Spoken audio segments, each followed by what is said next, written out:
السلام علیکم ورحمۃ اللہ وبرکاتہ۔ محترم ناظرین کرام، بعد نماز عشاء کی نماز کے بعد سے لے کر کے فجر کے وقت تک جو نماز پڑھی جاتی ہے اس کا نام تہجد، قیام اللیل اور تراویح ہے۔ اللہ کے نبی صلی اللہ علیہ وسلم رمضان ہو یا غیر رمضان ہو، رات میں 11 رکعت سے زیادہ نہیں پڑھتے تھے۔ تراویح کی نماز یا تہجد کی نماز 11 رکعت سے زیادہ نہیں پڑھتے تھے۔ اس تعلق سے بہت ساری دلیلیں حدیث کی کتابوں کے اندر موجود ہے۔ آپ پڑھیں گے صحیح بخاری حدیث نمبر 1147 اور صحیح مسلم حدیث نمبر 739 کے اندر روایت موجود ہے۔ حضرت ابو سلمہ رضی اللہ تعالیٰ عنہ فرماتے ہیں، حضرت ابو سلمہ رضی اللہ تعالیٰ عنہ نے حضرت عائشہ رضی اللہ تعالیٰ عنہ سے پوچھا کہ نبی اکرم صلی اللہ علیہ وسلم کی رمضان المبارک میں رات کی نماز کس طرح سے ہوتی تھی؟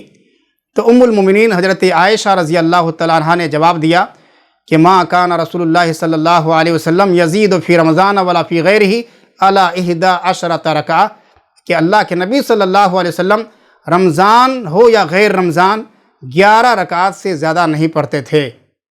ام المومنین حضرت عائشہ رضی اللہ تعالیٰ عنہ نے رمضان کے ساتھ غیر رمضان کا تذکرہ کر کے اس بات کو سمجھا دیا کہ جو نماز رسول اللہ صلی اللہ علیہ وسلم کی غیر رمضان میں تہجد کی ہوا کرتی تھی، وہی نماز رسول اللہ صلی اللہ علیہ وسلم کی رمضان المبارک میں تراویح کی ہوتی تھی۔ اس حدیث سے معلوم ہوا کہ اللہ کے نبی صلی اللہ علیہ وسلم رمضان ہو یا غیر رمضان ہو، عشاء کے بعد فجر سے پہلے 11 رکعات سے زیادہ نہیں پڑھتے تھے۔ اور اللہ کے نبی صلی اللہ علیہ وسلم نے صحابہ کرام رضوان اللہ تعالیٰ علیہم اجمعین کو جماعت کے ساتھ تراویح کی جو نماز پڑھائی تھی، اس میں بھی اللہ کے نبی صلی اللہ علیہ وسلم نے 8 رکعات پڑھائے تھے اور اس کے بعد وتر پڑھائے تھے۔ اس کے لیے آپ کھولیں گے ابن خزیمہ حدیث نمبر 1070، اسی طرح سے ابن حبان حدیث نمبر 2409 اور المعجم الاوسط للطبرانی حدیث نمبر 3733 کے اندر روایت موجود ہے۔ حضرت جابر رضی اللہ تعالیٰ عنہ کہتے ہیں کہ صلی بنا رسول اللہ صلی اللہ علیہ وسلم فی رمضان 8 رکعات ثم اوتر، اللہ کے نبی صلی اللہ علیہ وسلم نے ہمیں رمضان المبارک میں 8 رکعات پڑھائے، پھر اس کے بعد وتر پڑھائے۔ یہ کون کہتے ہیں؟ صحابی رسول حضرت جابر رضی اللہ تعالیٰ عنہ کہتے ہیں کہ اللہ کے نبی صلی اللہ علیہ وسلم نے ہمیں رمضان المبارک میں 8 رکعات تراویح کی نماز پڑھائے تھے، پھر اس کے بعد وتر کی نماز پڑھائے تھے۔ صحابہ کرام رضوان اللہ تعالیٰ علیہم اجمعین اور صحابیات نبی اکرم صلی اللہ علیہ وسلم کے زمانے میں تراویح کی نماز 8 ہی رکعات پڑھتے تھے، پھر اس کے بعد وتر پڑھتے تھے۔ اس تعلق سے روایت موجود ہے قیام اللیل للمروزی صفحہ 155 کے اندر حضرت جابر رضی اللہ تعالیٰ عنہ سے مروی ہے، فرماتے ہیں کہ حضرت ابی بن کعب رضی اللہ تعالیٰ عنہ نبی اکرم صلی اللہ علیہ وسلم کی خدمت میں حاضر ہوئے اور کہا، یا رسول اللہ صلی اللہ علیہ وسلم، آج رات میں ایک بات ہو گئی ہے۔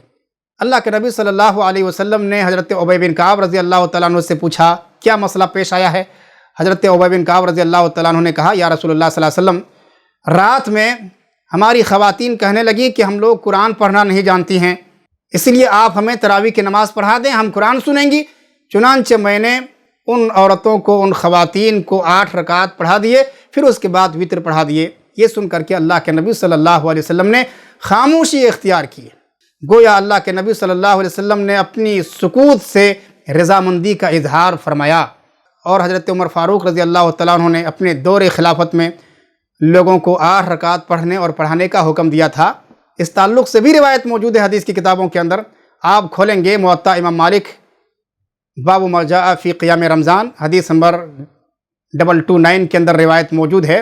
حضرت یزید بن صائب فرماتے ہیں کہ حضرت عمر فاروق رضی اللہ تعالیٰ عنہ نے ابی بن کعب اور تمیم داری کو تراویح کی نماز باجماعت پڑھانے کا حکم دیتے ہوئے فرمایا، ان یقوم للناس 11 رکعہ، کہ لوگوں کو 8 رکعات تراویح کی نماز پڑھائیں۔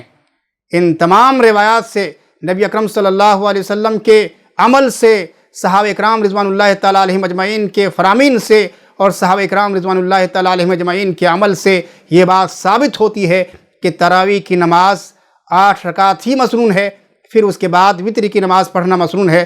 رب العالمین ہم تمام کو نبی اکرم صلی اللہ علیہ وسلم کی سنت پر فرحت کے ساتھ عمل کرنے کی توفیق عطا فرمائے، آمین۔ وصلی اللہ علی نبینا محمد و آلہ وصحبہ اجمعین۔